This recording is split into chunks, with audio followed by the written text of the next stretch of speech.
Transplant centers like UC Davis and CPMC, they need monthly blood samples from you to make sure that everything is still going right with your blood. They test it to see what your antibody levels are and things like that. But this is what it looks like. All right, they send you a little postage thing here. This label right here, you put it on the tube so that way they know whose blood this is. You pack this in with this gimmick right here, and then you send it back. Now, there's no need for like postage, or stamps, or anything like that.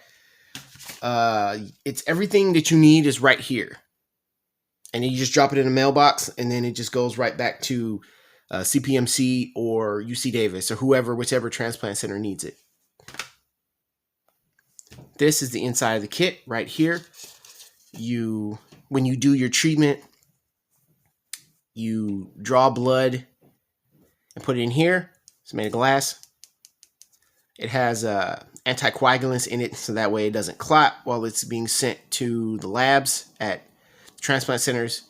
And you just put it back in. You put this side back over here, and then you're good to go. You send it off. And then they don't speak to you until next month, per usual.